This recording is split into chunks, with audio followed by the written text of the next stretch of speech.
Welcome to the Clangers pod. This is where three old road testers and serial crap car collectors witter on about cars from the late 1990s and early 2000s, the models which are stuck between being classics and bangers. They are the Clangers. I'm Tom Barnard. I'm Mike Askew. And I'm Craig Cheetham. A quick recap for anyone who hasn't listened to the first two episodes when we all worked together on Auto Express magazine in the late 90s and early 2000s, which means we drove pretty much every car around at the time, and it means we've also got loads of stories, and we got bored of telling each other the same stories on the same WhatsApp group, so we thought we'd bore hopefully hundreds, maybe even thousands more people on a podcast. But before we go any further, guys, I'm going to give you, do you want me to give you a business update from the first two? Are we making any money yet? Is that what you're going to say, Mike? We had an offer to buy the rights? It hasn't arrived. No? Maybe I gave them the wrong account number because there's nothing been put in it yet. So no, we're not making any money yet. But you'd be glad to know that we are. I think we're fourth highest rated podcast in Romania. Fantastic. Yep. What podcast overall, Automotive. or just cars? Just automotive. Fourth highest in automotive. But disappointingly, we're 229th in New Zealand. So it makes me think that the car podcast game must be pretty yeah, good it must be. Yeah. I mean, I'm not blowing our own trumpet. You know, I'm happy to be 229th, but there's 228 other car podcasts in New Zealand that are doing better figures than us. So we need to up our people in New Zealand. So well, maybe, it's like one listen. We need to. If it's like anywhere else, if you're in New Zealand, spread the word. Exactly. And if it's like anyone else we've worked for, they'll be saying we need to target New Zealand. So Craig, if you can think of any New Zealand angles for any cars, preferably a Clanger. Well, I did actually. I used to look after New Zealand. I worked for GM Holden, looking after Australia and New Zealand as my patch, as it were. So I got to go there a few times, and the old car game out there is pretty strong. As they tend to get lots of ex-Japanese stuff because it's right-hand drive, and they keep them going forever. So the amount of old cars on the road out there is fantastic. So really, perhaps we should do a New Zealand special at some point. We could maybe make some money and we could go out there. That'd be good. Yeah.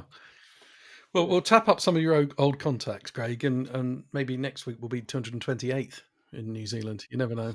I'm going to give a big shout out to a guy called Neil Walker, who's former TV host in New Zealand and PR guy that I work with. If you're listening, Neil, and you will be, because I'm going to forward this to you, spread the word. Okay, well, this week what we're going to tempt them with is a British cars which became Bedouin tents over time. But as always, I think we should start off by finding out what Craig has bought and or sold this week. What's Craig bought this week so far? We're not doing that well on the podcast, but I have been able to buy you a jingle, Craig. How's that? That's the only one we've got this week. I like the so far bit at the end. It's anybody would think it implies that some weeks I buy more than one car. I don't know where on earth which is true. That so psychology would come from. So yes, have I bought anything this week? Well, I didn't want to disappoint any of our listeners, so by Friday things were looking a little bit shaky. I hadn't bought anything, and then I stupidly put a lowball bid in on an MGF on the British Car Auctions website. No sooner did I do that than I won it, because obviously we're going into autumn, nobody's buying convertibles and nobody in the trade really wants them. So 400 quid worth of MGF coming my way. And it's... What do you know about it? It's my spec, I know that. Tom spec, yeah. It's green with tan leather. Oh, it looks quite nice. Yeah, so Craig knows that I like green cars with tan leather, and he sends me things to try and tempt me. And he'll no doubt try and tempt me with this MGF later when he's worked out if it's broken or not. Yeah. I fully intend selling it to you at some stage. Didn't you have an MGF fairly recently, though? No, I've got an MGTF, which I actually just drove in the rain. That's the same thing. It's not. Come on. You bought that off a right dodgy so-and-so, yes, didn't you? It's an ex-Craig car, clearly. But yeah, it's all right, except it's raining and I left the roof down because I forgot. And so I drove home with a soggy arse. Those Alcantara seats do a very good job of absorbing rainwater, it seems. And has your arse dried out? Not quite. No, I'm still sitting here with a moist bottom. Yeah. So what's the plan? What's the plan for the MGF then, Craig? I don't really know. I mean, I do an MG magazine as one of the things that I do to pay the bills. MG Enthusiast. I'm going to give it a quick plug. If you like your MGs, buy MG Enthusiast. Come on, Um, no plugs. it's so it's probably going to be a little project car in there for a while, and then after that, I'll sell it to Tom. That's assuming, of course, that it works, because it's always a gamble when you buy something at auction. And there are a couple of things about this that are a bit concerning. One is the fact it's done 55,000 miles, which is obviously a low mileage for a 25-year-old car, but it's also the head gasket danger zone for a K-Series engine. It's either been done already, which would be bonus, or it could potentially be at the auction because it needs doing. And as Tom pointed out to me, there's some L plates in the boot, so it might need a clutch as well. Those little clues. We should talk about head gaskets just for a moment, because there are some people who don't know that K-Series have head gasket problems. But as someone who drives a car with a Rover K-Series engine, you get used to people going, "Oh, head gasket. And How many head gaskets does it have, mate? Yeah. why do they go, Craig? What's the reason? And is it terminal? It's certainly not terminal. It's actually quite an easy fix. It's not as easy as it is on a Peugeot Citroën TU engine or a Fiat, where head gasket change you can do in half an hour. But it's not a massive job on a K-Series. The reason they go is they had an elastomer gasket when they were new, and then the head and the block were held together with plastic dowels, and over time they just move around a bit and warp. And if anything, if you allowed your cooling system to leak or the car to overheat, it would just pop the gasket. It's the first weakest point of the cooling system. So, and unfortunately, one of the issues with the K-Series engine is it doesn't really carry much coolant. It's got a very small coolant system, so any sort of fluid loss can result in overheating, resultant head gasket failure. It's nowhere near as bad as people say it is. I've owned about 20 cars with K-Series engines, if not more, and I think I've only ever had one head gasket go on me. Okay. Well, talking of British engineering, we have some clangers of the week that we're going to discuss, and two of them, in fact, the Jaguar X-Type and the Rover 75, both kind of by popular demand, I think. Sounds like an Auto Express twin test from back in the day, doesn't it? Probably was. So if we remember the X-Type, I suppose when I first started out in the magazine world, if any weekly magazine was short of a cover story, it always did "Baby Jag is here" or something similar, and they would have a drawing, because in those days there was no kind of AI or electronic way of drawing things, so they'd get an actual sketch artist to sketch a small Jaguar, which was inevitably just a smaller version of the big Jaguars. And when the S-Type was launched, I think they thought it was going to look like that, but actually, as it turned out, the X-Type was a smaller version of the big XJ, wasn't it? It was kind of a shrunken. It's almost like they'd looked at the Auto Express cover and thought, "Oh, that's a good idea." Exactly. We'll make it look like that. So it was launched in 2001, which was the year that there were films with dragons in them a lot. So the first Harry Potter film, as well as Lord of the Rings, neither of which I've watched. I'm quite proud to say I've got a no dragon rule when it comes to films. Nor me. The iPod was launched in the same year, which you bought. You bought one of the very Still early got it, ones. it's in the didn't you, loft. Tom? We could have a clangers about iPod. Yeah, because I've got a second generation, but you got the peachy one. You got the first one, and Wikipedia, which is the savior of every freelance journalist everywhere. Wikipedia. So And then the two big news stories of the year were the 9/11 terrorist attacks in New York. Keep it light, Craig. Anyway, back to the X-Type. I drove an early prototype. So sometimes manufacturers do this thing where they invite you out to drive like disguised cars. So I went to a place called Arjeplog, which is in the Arctic Circle in Sweden. And they said, "Oh, you can drive this car on a frozen lake." And I was going around thinking I was an absolute legend learning to drift, because most motoring journalists love this kind of whole drifting thing and going around corners sideways. I always hated it, because I just thought, well, it's not very nice for the car. And it's probably quite irresponsible, and I'll die if I do it. too often, so I always said no, I'm not going to do it, and I wasn't very good at it as well. But That was the reason I hated it. I was yeah, hopeless at it. so I was drifting around with this engineer, and I remember kind of getting out of the car on this frozen lake and falling straight on my arse because it was ice. You couldn't stand up on it, but there we were driving on it on these studded tires. But then something fundamental broke in the gearbox, and it was a 4-wheel drive one. That meant when you put it in gear, the front wheels would try and go forwards while the back wheels tried to go backwards. So it just kind of sat there doing a weird thing. Yeah, Really? and they had to come and drag it off. Imagine doing that in an X-Type today, though, because they're renowned for sill corrosion, and if you got in one that was rusty enough, then it would actually split itself in half, wouldn't it? The front would go one way and the back would go the other. Yeah, Sort of the Chuckle Brothers of cars. Yeah, yeah. brilliant. Now, Craig, can you explain why the 2.1 X-types are now becoming an endangered species? Yes, I found this out from I actually sold quite a rotten one a couple of years ago, and the chap that bought it was a banger racer, and he said, "Well, we buy up all of these." The reason being that in the particular banger racing group, there's about 3 or 4 different series that exist, but one of the 4 series in the UK, they have a maximum engine capacity cap in the 2-litre racing class of 2,099 cc. And the X-Type 2.1, which we'll come to in a minute, it was 2,095 cc. So it's the biggest, most powerful engine you can get in that class. It's also a V6, so it goes well. It sounds great, and banger racers love them. So yeah, if you're sitting on an X-Type with the small engine, wondering what to do with it, if the sills have rotted away, and we'll come to that in a minute as well, then yeah, phone up your local banger racing track. Somebody will have it off you and give good money for it. What were the other cars that became extinct because of banger racing? There was Datsun Bluebirds, wasn't there? And then That's the Bluebirds Mondeos, I think, have gone that way largely, haven't they? Civics. Gosh. Civics, yeah. Of course, we've all been banger racing, haven't we? On your stag Yes. do.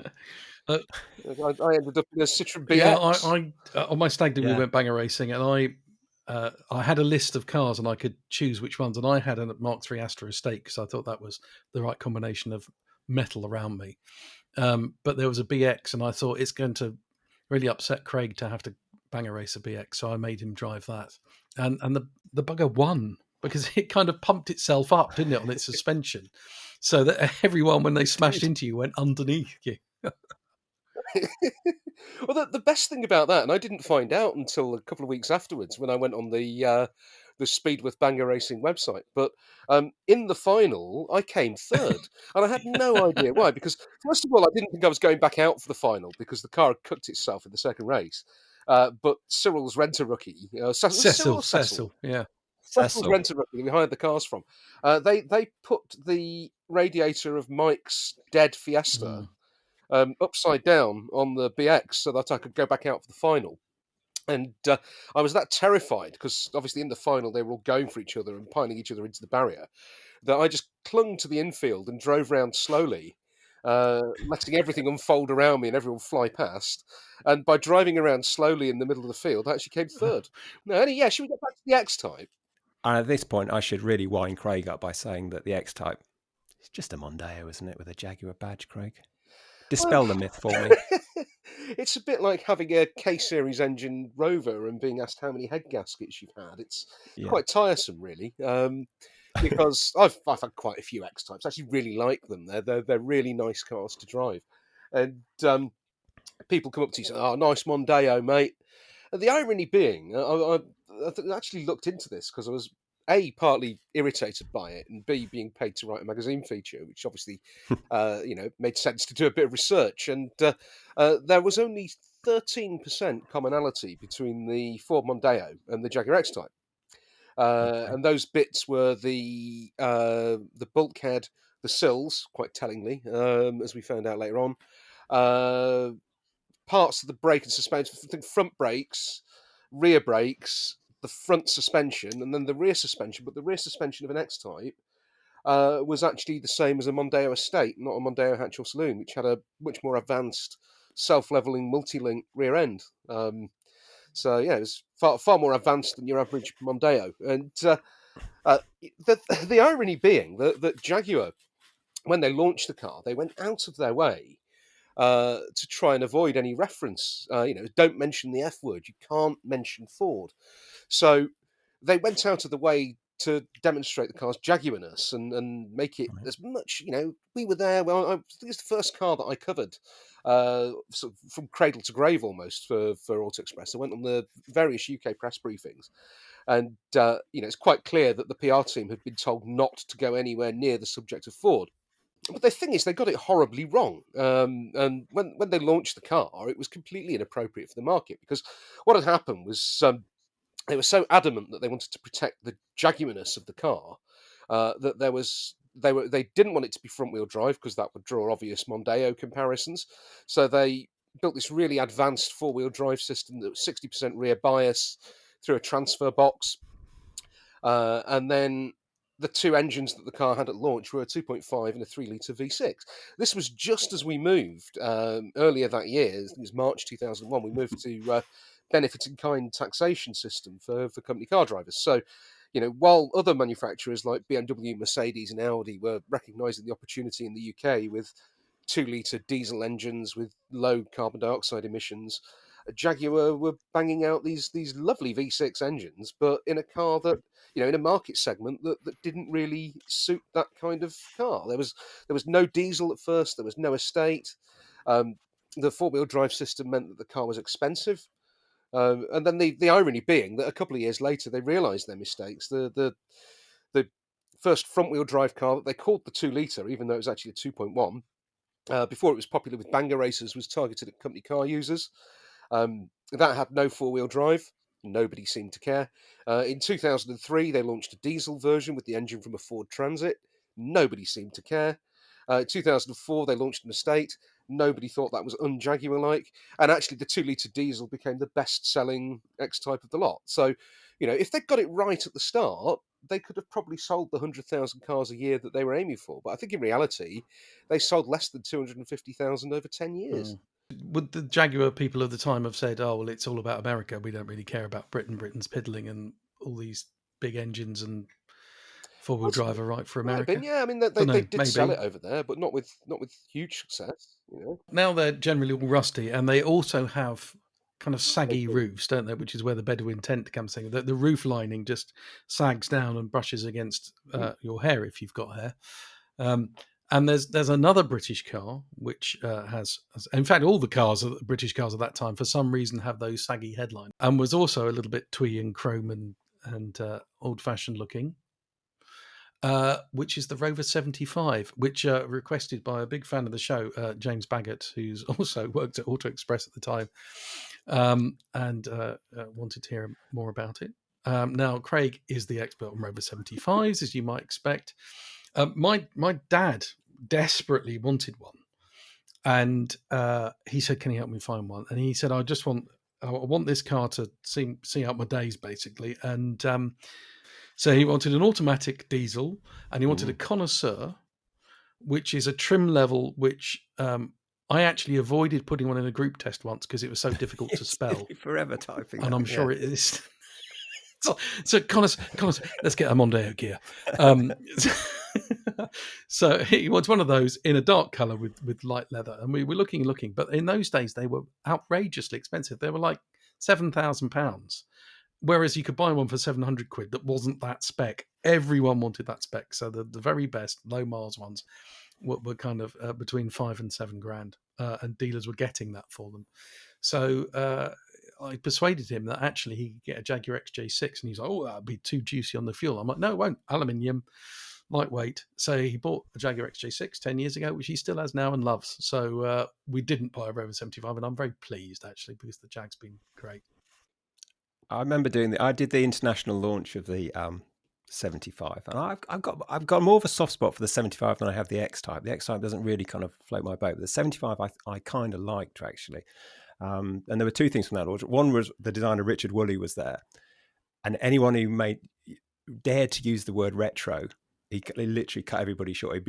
It was not a retro car. His argument was, he said, you wouldn't say the Golf's Golf's retro because it looks like the other 5 generations of it. And he had all these examples. He hated the word retro. But the other thing interesting, at dinner I was sat with some BMW engineers, and they said this is the first Rover product that's been engineered to German standards, which sounded quite kind of provocative statement to make. And I said, what do you mean by that? And he said, well, after we bought Rover and the development of the 75, we had everything, the entire product range shipped over to us in Munich for to have a look at.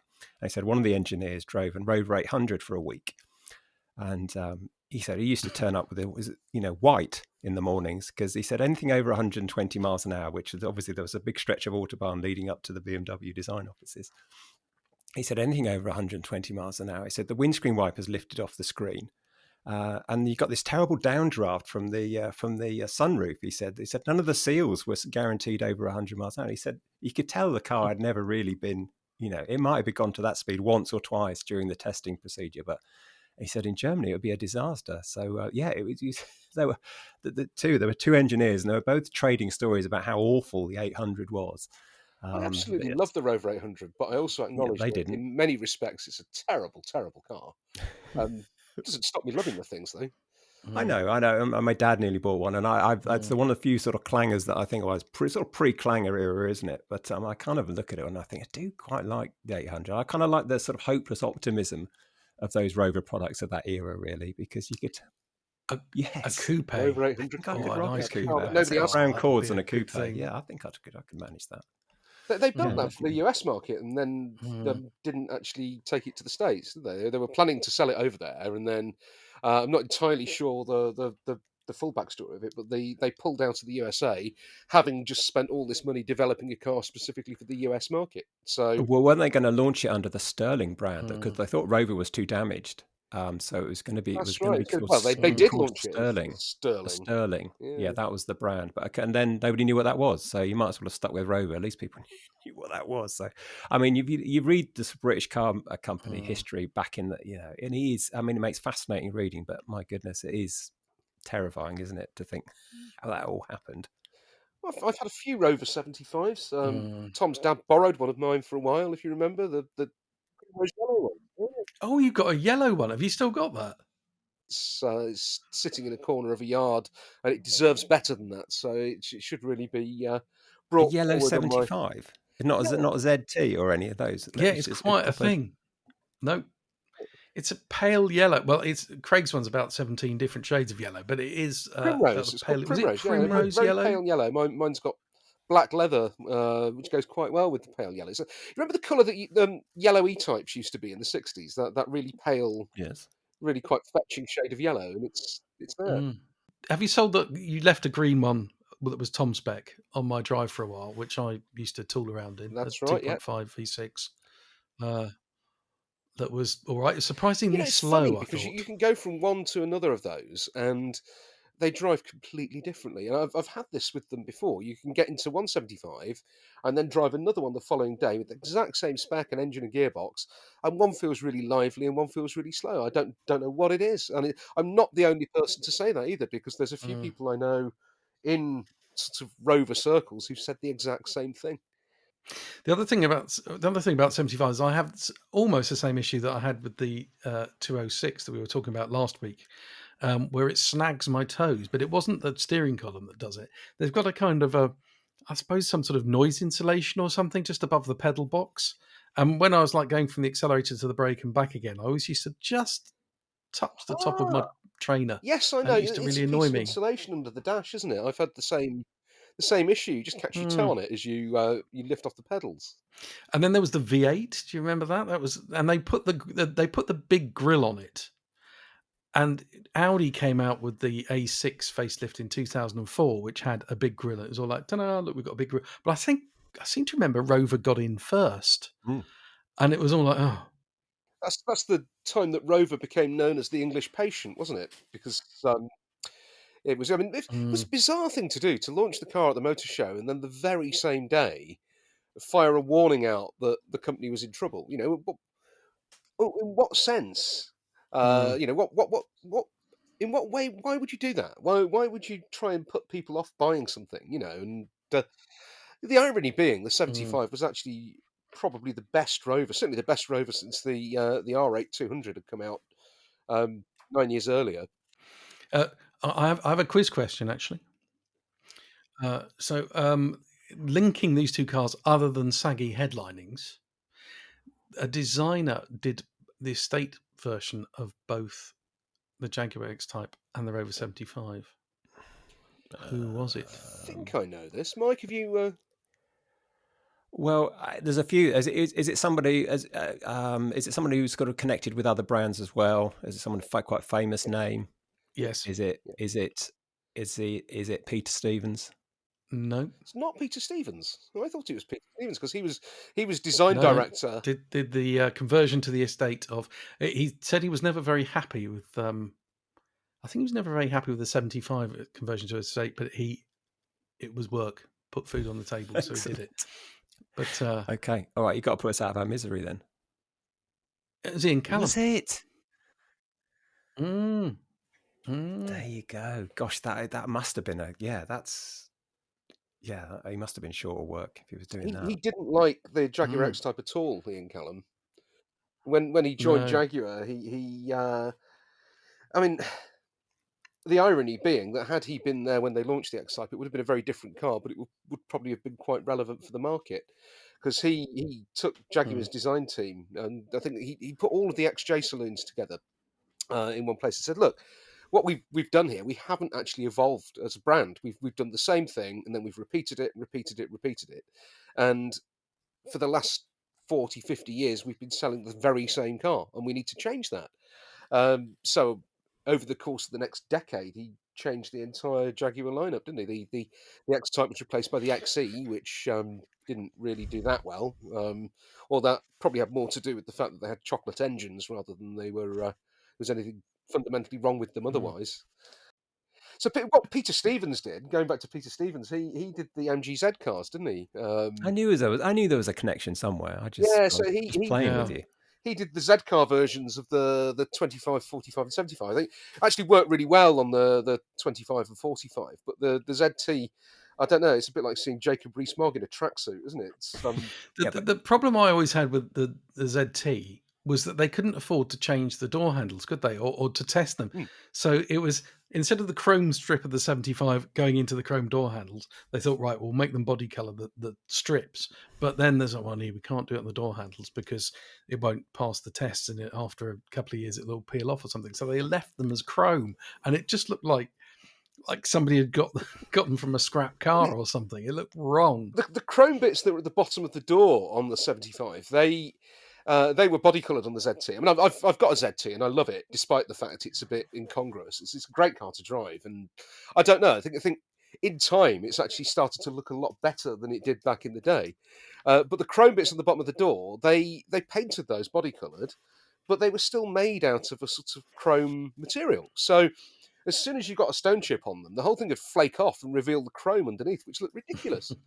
I had one where I had one chrome bit that could completely come off on the back door. So it had three red doors and one red door with a chrome strip on it. We need to move on, don't we? So what we're going to talk about next week? Have we got an idea?